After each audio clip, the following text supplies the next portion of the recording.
The Mongol Empire, forged by the indomitable will of Genghis Khan, was the largest contiguous land empire in history. From the steppes of Mongolia, its armies swept across Eurasia, establishing a dominion that stretched from Eastern Europe to the Pacific Ocean. This vast realm, however, was a testament to conquest, not necessarily to unified governance.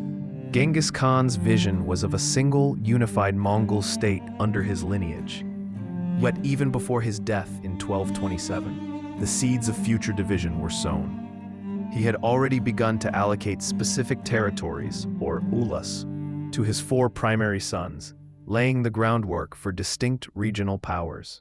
Genghis Khan's eldest son, Jochi, received the westernmost territories, including the lands north of the Aral Sea and the future Golden Horde.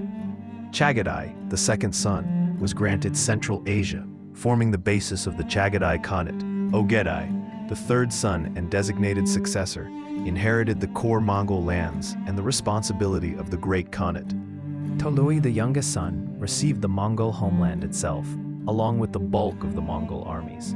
This initial distribution, while intended to maintain family unity, inadvertently created powerful regional bases. Each son, and later their descendants, would come to view their ulus as their personal inheritance. Upon Genghis Khan's death, his chosen successor, Ogedai, ascended to the throne as the second Great Khan. Ogedai continued the empire's expansion, pushing further into Europe and China.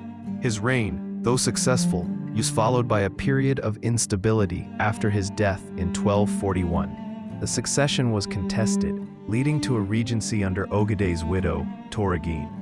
This period saw intense political maneuvering among the various branches of the Genghisid family. Ultimately, Ogedai's son, Gyuk, was elected Great Khan in 1246, but his reign was brief and marked by internal strife. Gyuk's sudden death in 1248 plunged the empire into another succession crisis. This time, the Toluyid branch, led by Mongke, asserted its claim. With the support of Batu Khan of the Golden Horde, Mongke was elected Great Khan in 1251, shifting the imperial center of power. Mongke Khan was a strong and capable ruler who attempted to re-centralize the empire. He launched new campaigns, dispatching his brother Hulegu to the west to conquer the Middle East, and another brother, Kublai, to the east to complete the conquest of China.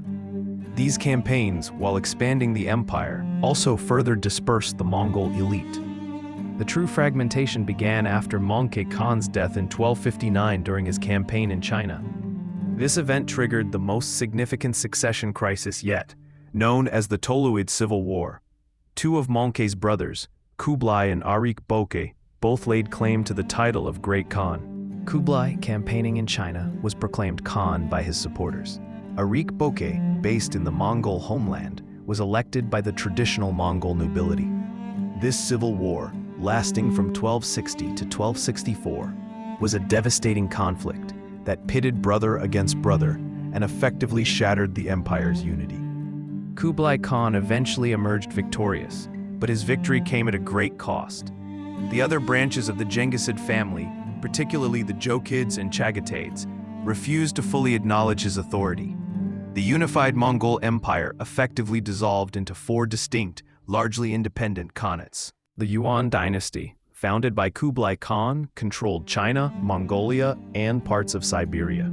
It adopted Chinese administrative practices and became increasingly Sinicized. Its focus shifted away from the traditional Mongol heartland. The Chagatai Khanate dominated Central Asia, a vast region that served as a crucial link between East and West. This Khanate often experienced internal divisions and was a hotbed of nomadic traditions. Its rulers frequently clashed with both the Yuan and the Ilkhanate. The Golden Horde, established by Jochi's descendants, ruled over the Rus principalities, the Pontic steppe, and parts of Eastern Europe. It maintained a strong nomadic identity and exerted significant influence over its subject peoples for centuries. The Ilkhanate, founded by Hulegu in Persia, controlled the Middle East, including Mesopotamia and parts of Anatolia. This Khanate embraced Persian culture and Islam, becoming a significant center of Islamic learning and art. Several factors contributed to this irreversible fragmentation. The sheer size of the empire made centralized control incredibly difficult. Communication across such vast distances was slow and unreliable, fostering regional autonomy. The lack of a clear, universally accepted succession law was a perpetual source of conflict. Genghis Khan's initial distribution of Ulis, while practical for administration, also empowered regional princes to pursue their own interests. Cultural and religious differences among the conquered peoples also played a role. The Mongol rulers in different regions adopted varying local customs and religions, further distancing themselves from the traditional Mongol identity and from each other. The fragmentation of the Mongol Empire marked the end of an era of unprecedented unity under a single nomadic power. While the Khanates continued to bear the Genghisid legacy, they evolved into distinct political entities with their own trajectories. This division profoundly impacted the course of Eurasian history. It led to the rise of powerful regional states, the development of unique cultural syntheses, and the eventual decline of direct Mongol rule. The legacy of Genghis Khan, though fractured, continued to shape the world for centuries,